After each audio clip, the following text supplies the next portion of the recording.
بسم اللہ الرحمن الرحیم۔ شروع اللہ کے نام سے جو بڑا مہربان نہایت رحم کرنے والا ہے۔ دین اسلام زندگی چینل کے ناظرین السلام علیکم۔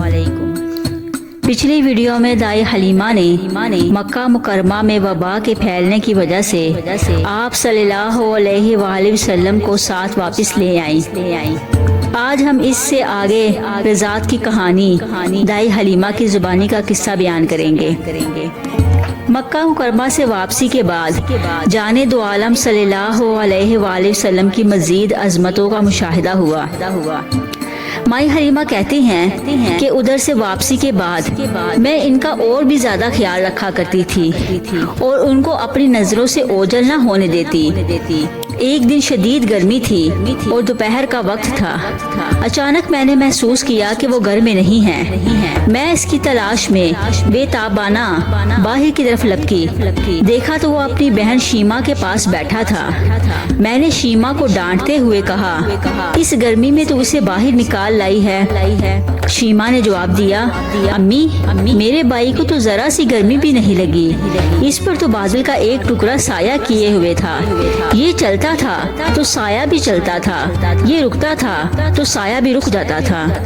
میں نے حیرت سے پوچھا، بیٹی کیا تو سچ کہہ رہی ہے؟ تو شیما نے ٹیکن سے جواب دیا، ہاں اللہ کی قسم۔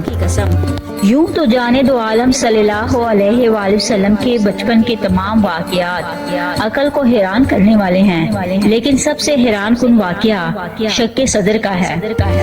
مکہ مکرمہ سے واپسی کے بعد تھوڑا ہی عرصہ گزرا تھا کہ ایک دن آپ صلی اللہ علیہ وآلہ وسلم نے مائی حلیمہ سے پوچھا، اماں میرے بہن بھائی دن بھر کہاں غائب رہتے ہیں؟ بیٹا وہ تو بکریاں چرانے جاتے ہیں، مائی حلیمہ نے جواب دیا۔ پھر میں ان کے ساتھ کیوں نہیں جاتا؟ آپ صلی اللہ علیہ وآلہ وسلم نے پوچھا۔ کیا تمہارا بھی جانے کو جی چاہتا ہے؟ مائی حلیمہ نے پوچھا۔ ہاں اماں، بہتر ہے کل سے تم بھی جایا کرو۔ اور یوں آپ قبیلے کے دیگر بچوں کے ساتھ بکریاں چرانے لگے۔ ایک دن سب بچے پہاڑ کے دامن میں واقع ایک وادی میں ہنس کھیل رہے تھے کہ ناگہاں تین اجنبی کہیں سے نمودار ہو گئے۔ ان میں سے ایک چپ چاپ آگے بڑھا اور جانے دو عالم صلی اللہ علیہ وآلہ وسلم کو پکڑ کر پہاڑ کی چوٹی کی طرف چل پڑا۔ دوسرے بچے وقتی طور پر خوف زدہ ہو کر بھاگ اٹھے مگر پھر واپس آ گئے۔ ان معصوموں کے ننھے ذہنوں میں یہی آیا کہ یہ کوئی دشمن ہے جو ہمارے دوست کو قتل کرنے کے در پہ ہیں۔ بچوں میں اتنی طاقت تو نہیں تھی کہ تین توانا مردوں سے اپنے دوست کو چھڑا لیتے اور بچا لیتے، تاہم انہیں قتل سے باز رکھنے کے لیے بچوں نے زبانی طور پر ہر ممکن کوشش کی۔ معصومانہ جملے، ہر جملہ خوف، غم، ہراس و بے چارگی کا مرکب۔ بچوں نے کہا، آپ لوگوں نے اس کو کیوں پکڑ لیا ہے؟ یہ ہم میں سے نہیں ہے، یہ تو سرداری قریش کا بیٹا ہے، ہمارے پاس صرف رضاعت کے لیے آیا ہوا ہے، یتیم ہے، اس کا باپ مر چکا ہے، اس کو مار کر آپ کو کیا ملے گا؟ کیا فائدہ حاصل ہوگا؟ اجنبیوں نے بچوں کی باتوں پر کان دھرنے کی بجائے جانے دو عالم صلی اللہ علیہ وآلہ وسلم کو زمین پر لٹا دیا۔ اب تو سب ساتھیوں کو یقین ہو گیا یہ لوگ ہمارے پیارے دوست کو مار ڈالیں گے۔ اس موقع پر ان معصوموں نے جو پیشکش کی وہ معصومانہ فداکاری اور جان نثاری کی تاریخ میں سنہرے حروف میں لکھی جائے گی۔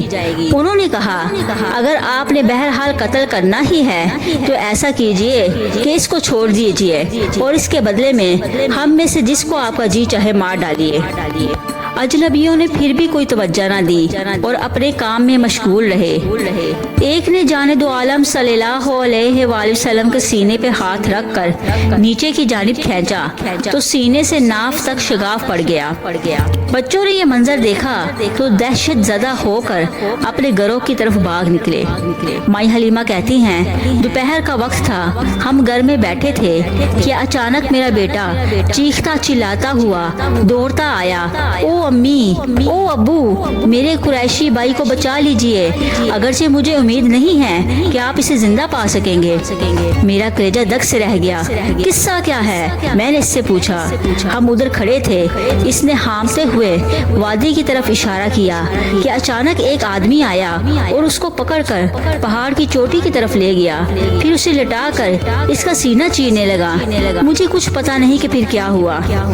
وہ بچہ جو سب کی آنکھوں کا تارا تھا، پھر پرائی امانت تھا، اس کے بارے میں یہ وحشت اثر خبر سن کر خدا جانے مائی حلیمہ کے دل پر کیا بیتی ہوگی۔ انہوں نے تو یہ سوچ سوچ کر ہول آتا ہوگا کہ اگر خدا نہ خواستہ اسے کچھ ہو گیا تو میں اس کی ماں اور دادا کو کیا جواب دوں گی۔ یہ خبر سنتے ہی مائی حلیمہ پہاڑ کی طرف سرپٹ باغ اٹھی۔ پیچھے پیچھے ان کا شوہر اور قبیلے کے دیگر افراد بھی دوڑ پڑے۔ وہ 3 اجنبی جو جانے دو عالم صلی اللہ علیہ وآلہ وسلم کو پکڑ کر لے گئے تھے، حقیقت میں 3 فرشتے تھے جو آپ کے قلب مطہر کو مزید تطہیر کے لیے بھیجے گئے تھے۔ آپ انتہائی دلچسپ پیرائے میں خود ہی تفصیلات بیان فرماتے ہیں۔ ان میں سے ایک کے ہاتھ میں برف سے بھرا ہوا سونے کا تشت تھا۔ انہوں نے مجھے انتہائی لطافت اور آرام سے لٹایا اور میرے سینے پر ہاتھ پھیر کر اس کو کھول ڈالا۔ اندر سے میرا دل نکالا، اسے بھی چیرا اور اس میں سے ایک سیاہ داغ نکال کر پھینک دیا اور کہا، یہ وہ جگہ ہے جہاں سے شیطان انسان پر اثر انداز ہوتا ہے۔ اس کے بعد دل کو برف کے پانی سے اچھی طرح دھویا اور اس کو ایمان، حکمت اور سکینہ سے بھر دیا۔ پھر اس کو بند کر کے اوپر نور کی مہر لگا دی۔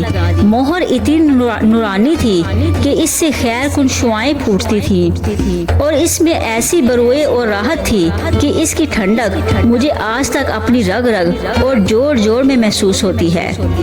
اس کے بعد دل کو سینے میں رکھ کر اپنی جگہ پر جما کر حسب سابق میرے سینے پر ہاتھ پھیرا تو اسی وقت شگاف بند ہو گیا اور سوائے ایک باریک لکیر کے کوئی نشان باقی نہ رہا۔ اس سارے عمل کے دوران کسی بھی مرحلے میں مجھے کسی قسم کی تکلیف محسوس نہیں ہوئی۔ اسی دوران قبیلے والے قریب آن پہنچے۔ فرشتے اس وقت بھی میرے پاس موجود تھے مگر میرے سوا کسی کو نظر نہیں آ رہے تھے۔ سب سے آگے اماں بیان کرتی ہوئی آ رہی تھی، ہائے ضعیفہ، ہائے بے یارہ، ہائے یتیمہ۔ اماں تو بیان کر رہی تھی اور فرشتے مجھے اپنے سینوں سے چمٹا رہے تھے اور میرے سر اور پیشانی پر بوسے دے رہے تھے۔ جب اماں نے کہا ہائے ضعیفہ تو فرشتوں نے میرا ماتھا چوما اور کہا، کیا ہی عمدہ ضعیف ہے۔ ابھی تک اماں کی نظر مجھ پر پڑی نہیں تھی۔ جب مزید قریب آئیں اور مجھے زندہ دیکھا تو حیران رہ گئی۔ کہنے لگی، ہائے یہ کیا، میں تجھے ابھی تک زندہ دیکھ رہی ہوں۔ پھر مجھ پر جھک گئی اور مجھے اپنے سینے کے ساتھ چمٹا کر دیوانہ وار چومنے لگی۔ میں صدقے تجھ پر کیا مصیبت آ پڑی تھی؟ میں نے جو کچھ پیش آیا تھا بیان کیا تو بعض لوگ کہنے لگے کہ بچے پر کسی بھوت پریت کا سایہ ہو گیا ہے، اس لیے اس کو فلاں کاہن کے پاس لے چلو تاکہ وہ کوئی ہیلا مندر کرے۔ میں نے بتھیرا کہا کہ میں ٹھیک ٹھاک ہوں اور مجھے اسیب وغیرہ کی کوئی شکایت نہیں ہے، مگر سنتا کون تھا؟ وہ مجھے ایک کاہن کے پاس لے ہی گئے۔ کاہن نے جب ان کی زبانی قصہ سنا تو کہنے لگا، تم لوگ ذرا چپ کرو اور مجھے بچے سے پوچھنے دو، جس پر گزری ہے وہی صحیح بتا سکتا ہے۔ مجھ سے پوچھا تو میں نے منو ان سارا واقعہ بیان کر دیا۔ میری بات ختم ہوتے ہی وہ اچھل کر کھڑا ہو گیا اور مجھے اپنے بازوؤں میں بیچ کر چلانے لگا، اے عرب والو، اے عرب والو، ایک بڑی مصیبت نزدیک آ گئی ہے۔ اس لڑکے کو مار ڈالو اور اس کے ساتھ ہی مجھے بھی مار ڈالو۔ لات و عزا کی قسم، اگر یہ زندہ رہا تو تمہارے دین کو بدل ڈالے گا، تمہیں اور تمہارے آباء و اجداد کو بیوقوف قرار دے گا، تمہاری شدید مخالفت کرے گا، تمہارے دیوتاؤں کو من گڑت اور خود ساختہ کہے گا اور بالکل ہی نیا اور انوکھا دین پیش کرے گا۔ اماں کو اس کی لا یعنی خرافات پر بے حد غصہ آیا۔ انہوں نے مجھے کھینچ کر اس کے بازوؤں سے نکال لیا اور اس کو خوب سنایا، تو بالکل ہی پاگل اور دیوانہ ہے۔ اگر مجھے پتا ہوتا کہ تو ایسی فضول بکواس کرے گا تو میں اس کو تیرے پاس لاتی ہی نہ۔ تجھے مرنے کا اتنا ہی شوق ہے تو اپنے لیے کوئی قاتل تلاش کر، اس معصوم بچے کو تو میں ہرگز قتل نہ کرنے دوں دوں گی۔ اس کے بعد ہم سب اپنے گھر واپس چلے آئے۔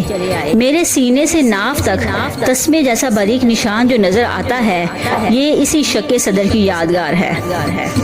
اس واقعے سے مائی حلیمہ کے شوہر کو یہ اندیشہ لاحق ہو گیا کہ کہیں بچے کو سچ مچ ہی کوئی تکلیف نہ پہنچ جائے۔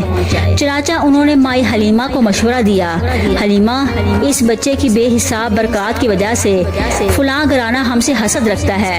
بچے کے ساتھ جو کچھ ہوا، مجھے یہ سب کچھ انہی لوگوں کا کیا درا نظر آتا ہے، اس لیے بہتر یہی ہے کہ اب یہ امانت واپس کر دی جائے۔ مائی حلیمہ کا جی تو نہیں چاہتا تھا، مگر حالات کو دیکھتے ہوئے مجبوراً متفق ہو گئیں اور ایک دن جانے دو عالم صلی اللہ علیہ وآلہ وسلم کو سیدہ آمنہ کے حوالے کرنے روانہ ہو گئے۔ جب مائی حلیمہ سیدہ آمنہ کے پاس پہنچی اور جانے دو عالم صلی اللہ علیہ وآلہ وسلم کو واپس کرنے لگی تو سیدہ آمنہ نے پوچھا، حلیمہ کیا بات ہے، آج تو خود ہی اس کو لے آئی ہے، حالانکہ اس سے پہلے تو اس کو اپنے پاس رکھنے کی بے حد مشتاق تھی۔ حلیمہ نے جواب دیا، رضاعت کی مدت ختم ہو چکی ہے اور میں نے اپنی ذمہ داری بطریق احسن پوری کر دی ہے، اب مجھے ڈر لگتا ہے کہ اس کو کوئی حادثہ پیش نہ آ جائے۔ مائی حلیمہ نے اصل وجہ چھپانے کی بے حد کوشش کی، مگر سیدہ آمنہ بہت ذہین خاتون تھی، کھٹک گئی، کہنے لگی، نہیں یہ بات نہیں ہے، اصل قصہ کچھ اور ہے، بہتر یہی ہے کہ تو سچ سچ بتا دے۔ جب مائی حلیمہ نے دیکھا کہ یوں جان چھوٹنی مشکل ہے تو شک صدر کا سارا واقعہ بلا کام و کاست بیان کر دیا۔ سیدہ آمنہ نے پوچھا، کیا تیرے خیال میں اس پر شیطان قسم یا کسی جن کا اثر ہو گیا ہے؟ ہاں، مائی حلیمہ نے جواب دیا۔ سیدہ آمنہ نے کہا، ہرگز نہیں، اللہ کی قسم، شیطان اس پر کسی طرح اثر انداز ہو ہی نہیں سکتا۔ اس کے بعد سیدہ آمنہ نے باوقت ولادت ظاہر ہونے والے واقعات بیان کیے اور کہا، ایسا مبارک بچے پر شیطان کا داؤ بلا کس طرح چل سکتا ہے؟ بہرحال تو اسے چھوڑ جا اور خوش خوش واپس چلی جا۔ عبد المطلب نے رضاعت کے عوض اسے کچھ دے دیا۔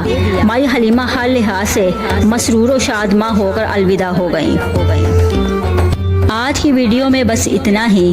مزید اچھی ویڈیو کو دیکھنے کے لیے ہمارے چینل کو سبسکرائب کریں اور ساتھ میں لگے بیل آئیکن کو بھی پریس کر دیں تاکہ آپ لوگوں کو نئی آنے والی ہر ویڈیو کا نوٹیفیکیشن ملتا رہے، اور ساتھ میں کمنٹ باکس میں اپنی قیمتی رائے کا اظہار بھی ضرور کیجیے گا۔